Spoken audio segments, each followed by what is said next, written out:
Bismillahirrahmanirrahim. Alhamdulillahirabbil alamin. Wa bihi nasta'inu ala umurid dunya waddin. Allahumma sholli wa sallim wa barik ala habibina wa syafi'ina sayyidina wa maulana Muhammadin wa ala alihi wa ashabihi wa man tabi'ahum bi ihsanin ila yaumiddin.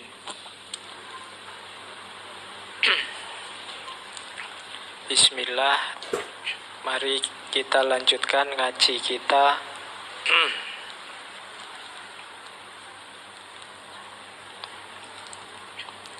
Malam hari ini kita ada di tema filsafat Yunani kuno. Kita bertemu Parmenides. Oke, mari kita mulai di tata niatnya. Karena perbuatan baik itu tidak ada nilainya kalau niatnya keliru. Dan juga sebaliknya. Jadi kalau dalam Islam itu niat dan perbuatan itu satu paket. Perbuatannya baik, niatnya jelek juga kehilangan nilai. Ngaji niatnya apalah pengen nyari sandal yang bagus misalnya kan. Ngajinya bagus tapi niatnya keliru. Meskipun nanti tidak dapat sandal, tapi itu ngerusak ngajinya.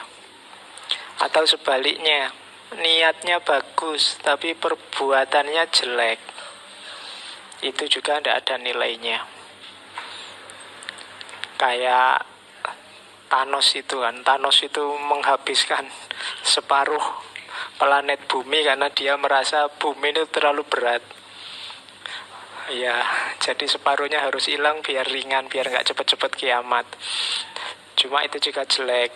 Kayak Robin Hood, inginnya keadilan tapi jalannya maling. Niatnya bagus, tapi yang dilakukan jelek. Hasilnya juga jelek. Jadi niat sama perbuatan itu harus jadi satu. Kalau niatnya sudah baik, perbuatannya sudah baik, sisanya serahkan pada Allah. Insya Allah nanti ada manfaatnya.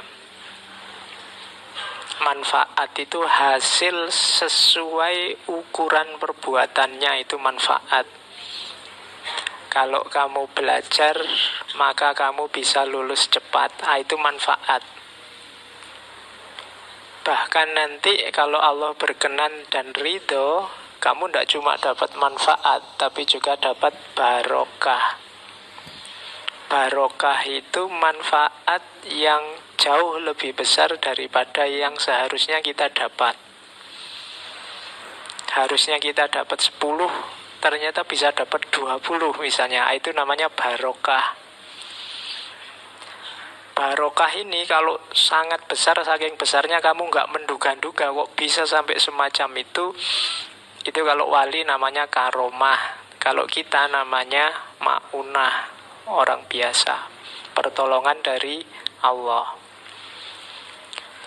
Jadi kita niat yang baik, insya Allah ngaji ini baik.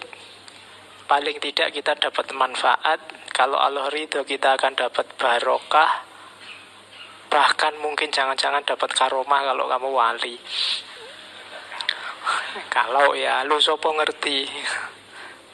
Karena wali itu kan juga tidak tentu. Jangan-jangan kamu yang tidak merasa wali, kamulah wali. Habis ini kamu GR semua. Wah, jangan-jangan aku wali. Kalau kamu GR berarti ya memang kamu bukan wali. Oke. Kita ketemu sekarang dengan Parmenides. Parmenides ini tokoh yang lahirnya sekitar 540 sebelum Masehi. Nanti meninggalnya 470 sebelum Masehi. Parmenides dan gurunya namanya Xenophanes nanti jadi pendiri mazhab berpikir di Yunani namanya mazhab Elia. Elia ini satu daerah di Italia bagian selatan. Parmenides lahir jauh sebelum Sokrates, meskipun nanti Parmenides ini sempat bertemu Sokrates saat dia berusia 65 tahun. Dan nanti Sokrates masih sangat muda. Jadi Parmenides ini ketemu Sokrates bersama muridnya namanya Zeno. Ketemu Sokrates yang masih muda. Itu pun Sokrates sudah kritis, sudah bisa diajak diskusi. Jadi orang Yunani itu asyik kalau ketemu saling diskusi. Orang-orang pinternya ketemu di mana-mana saling diskusi. Saling diskusi itu saling menguji kebenaran pendapatnya. Bukan saling menjatuhkan. Saling menguji. Menguji itu bareng-bareng nyari yang paling benar yang mana. Kalau debat itu kan menjatuhkan. Menjatuhkan itu gimana caranya pendapatku pasti benar dan pendapatmu harus salah. Itu biasanya misinya orang debat. Tapi kalau Yunani kuno punya tradisi dialog. Dialog itu bareng-bareng mencari yang benar, yang paling benar kira-kira yang mana. Nah, itu yang dilakukan oleh orang-orang di Yunani. Kayak Sokrates itu pekerjaannya cuma jalan-jalan. Kalau ada kumpulan kayak gini mesti datang dia, terus ikut-ikutan diskusi, ikut-ikutan ngajak ngobrol. Sampai dimarahi tiap hari sama istrinya. Nah, ya, karena jalan pulang, kadang-kadang rumahnya jadi tempat diskusi. Sehingga istrinya jadi tidak nyaman. Oke, kita lihat apa yang dibawa oleh Parmenides. Beberapa gagasannya mungkin relevan untuk kita hari ini. Pikirannya Parmenides ini biasanya dibahas bersama dengan pikirannya Heraklitos. Karena dua orang ini hidupnya sejaman. Harusnya Heraklitos dulu. Tapi Heraklitos saya belakangkan, kita angkat dulu Parmenides. Kalau Parmenides ini melihat keserbasamaan, keutuhan. Kalau Heraklitos melihat perbedaan. Jadi gambarannya kalau Parmenides itu ya melihat ini semua yang di depan saya ini ya manusia. Podo, jadi melihat aspek samanya, kita semua sama, kita semua satu. Kalau Heraklitos melihat detail perbedaannya. Oh, kamu itu yang ini agak pesek, yang ini pesek banget, yang ini kita lihat detail perbedaannya. Tapi kalau Parmenides ini lihat samanya. Oke, nanti kita pelajari pelan-pelan. Sebelum masuk ke Parmenides, kita flashback sebentar. Gagasan-gagasan Parmenides itu dikenal sebagai monisme. Jadi monisme itu pandangan yang punya asumsi bahwa segala hal itu hakikatnya satu. Hakikat itu maksudnya esensi yang paling dalam. Kacamata sama HP ini, tak kasih contoh berpikir hakikat yang satu itu ya. Ini kan sebenarnya dua hal yang sangat berbeda. Tapi kalau mau kita pikir serius, ini sebenarnya sama saja. Sama-sama bendanya. Itu berarti melihat hakikat yang satu. Jadi tidak melihat yang macam-macam. Yang kita sebut plural itu sebenarnya ya satu. Jadi ini cara berpikir monistik. Allah partai ini, partai itu, partai A, partai B, partai C, tujuannya ya sama, paling ya pingin dapat itu misalnya. Itu cara berpikir monistik, lihat samanya. Allah kuliah di sana, kuliah di sini, di kampus sana, kampus ini ya sama saja, paling ya cari ijazah. Itu hanya lihat satu aspeknya yang dianggap esensial. Nah, monisme itu melihat realitas ini bahkan seluruhnya itu hakikatnya ya satu. Jadi tidak beda. di situ ada ilustrasi. Gaya monistik ini misalnya bisa dilihat kalau filsafat misalnya materialisme. Materialisme itu semuanya serba materi, hakikatnya segala sesuatu itu ya materi. Ada idealisme. Kalau idealisme itu melihat semuanya hakikatnya ya ideal-ideal, ide-ide. Sama kayak pikirannya Plato. Jadi yang jelas monisme itu melihat keragaman, keseragaman. Nanti lawannya pluralisme. Kalau pluralisme justru melihat ada macam-macamnya. Sementara yang tengah-tengah namanya dualisme. Kalau dualisme itu melihat alam ini tidak banyak juga tidak satu, tapi serba dua, berpasangan. Ada siang, ada malam, ada laki-laki, ada perempuan, ada dan seterusnya. Itu jadi kalau monisme bilang ya semua warna hakikatnya putih. Nanti kalau dualisme bilang ya ada hitam, ada putih. Kalau pluralisme bilang ya ada hijau, ada kuning, ada merah, macam-macam. Nah, itu cara berpikir. Ada orang itu yang melihat aspek-aspek samanya saja, ada yang sibuk dengan perbedaan. Yang melihat aspek samanya saja namanya monisme. Oke. Terus kalau ini contoh gagasan yang monisme. Ini Robinson Jeffers. Robinson Jeffers ini penyair, kemudian tokoh aktivis lingkungan, yang dia melihat bahwa alam semesta ini hakikatnya satu. I believe that the universe is one being. All its parts are different expression of the same energy, and they are all in communication with each other, therefore part of one organic whole. Jadi katanya Robinson Jeffers, aku percaya bahwa alam semesta ini adalah satu makhluk, satu sesuatu.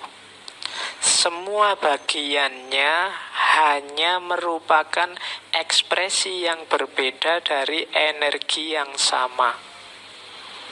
Semuanya saling berkomunikasi, saling berhubungan, sehingga merupakan bagian dari organic whole, jadi satu organisme yang utuh.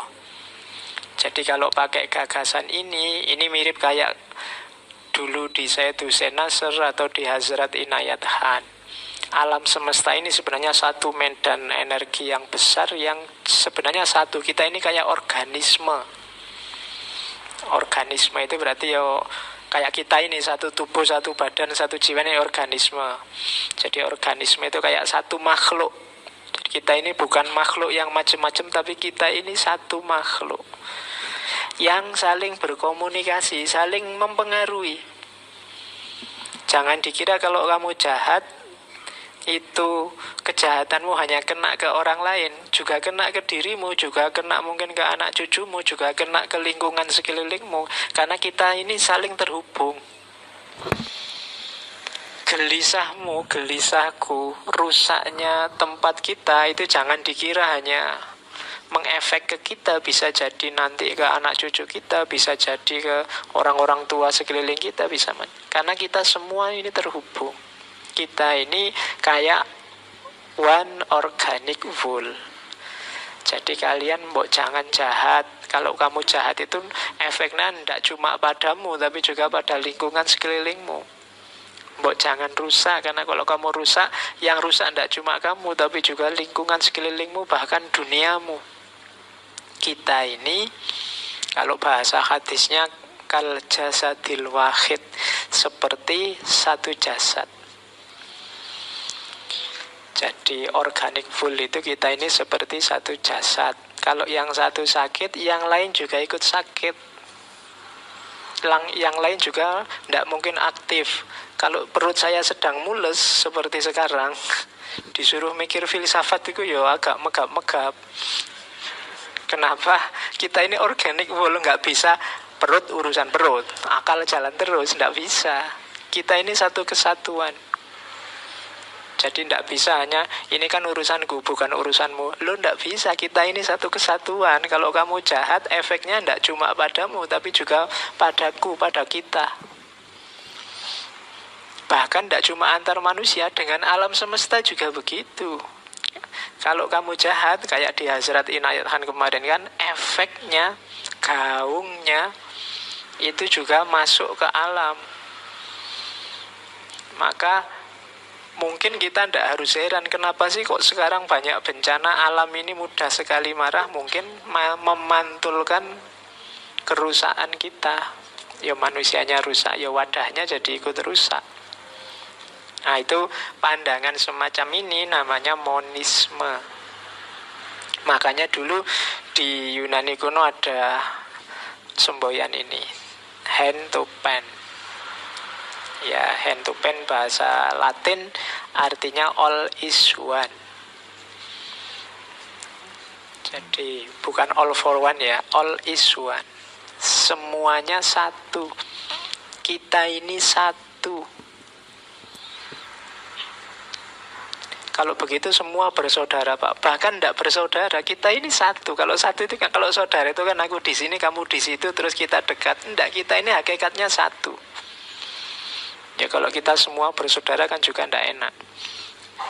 Masuk seduluran kabeh yo. Nanti kamu tidak ada yang mau nikah.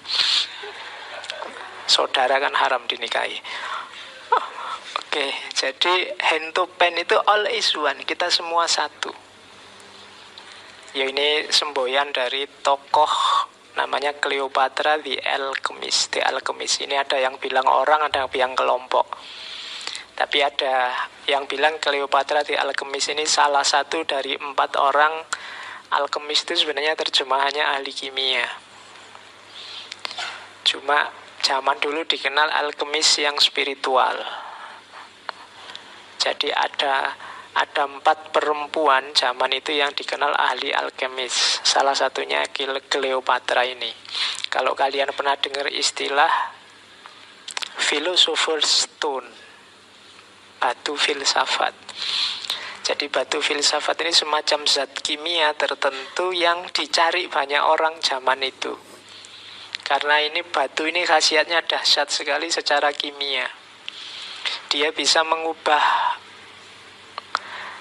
logam-logam biasa bisa jadi emas. Kayak misalnya yang jadi mikrofon ini bisa jadi emas. Barang biasa bisa jadi emas. Dia bisa mengobati apapun penyakit. Dia bisa bahkan bisa menghidupkan orang yang mau mati. Bahkan bisa macam-macam khasiatnya. Makanya orang-orang alkemis zaman dulu itu mengejar Philosopher's Stone ini.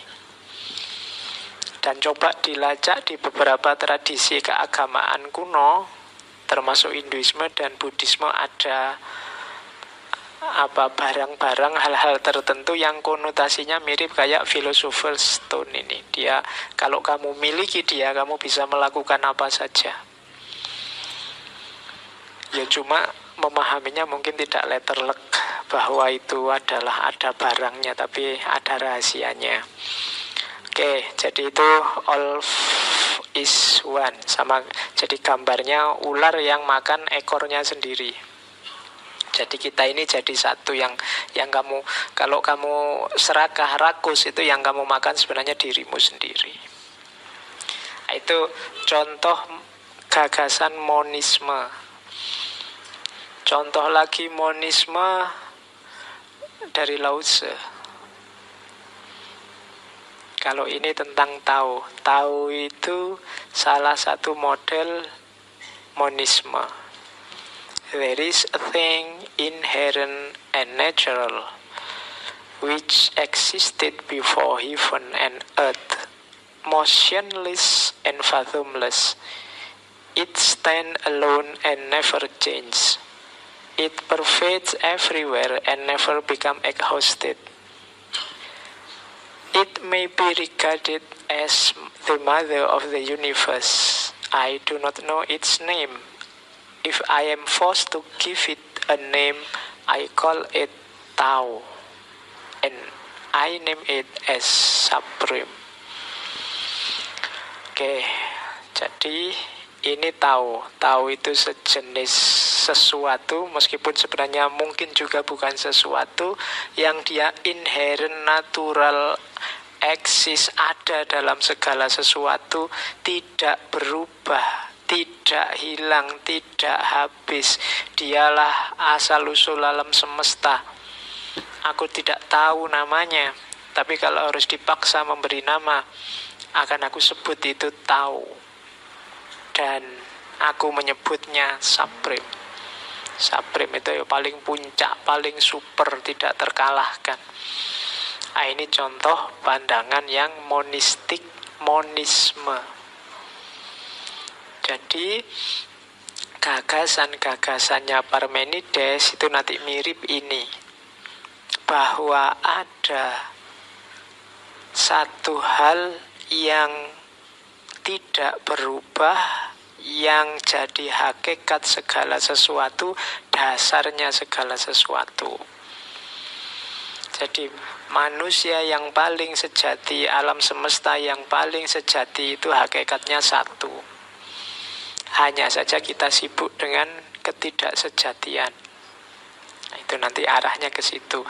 Makanya gagasan ini nanti diwarisi oleh Plato, melahirkan pandangan tentang ide. Mungkin bisa kembali lagi ke rekaman yang lama tentang Plato, pandangannya tentang dunia ide. Itu basisnya adalah ajaran yang monistik ini. Oke, yang pertama monisme. Dasar yang kedua, ini pokoknya sebelum masuk ke gagasannya, kalau tidak saya kasih ini nanti kamu bingung tiba-tiba masuk ke Parmenides.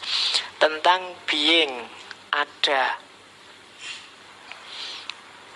Jadi being itu, orang sering mengatakan being itu sesuatu yang eksis, sesuatu yang ada dalam makna eksis. Ada beda antara being ada dengan eksis.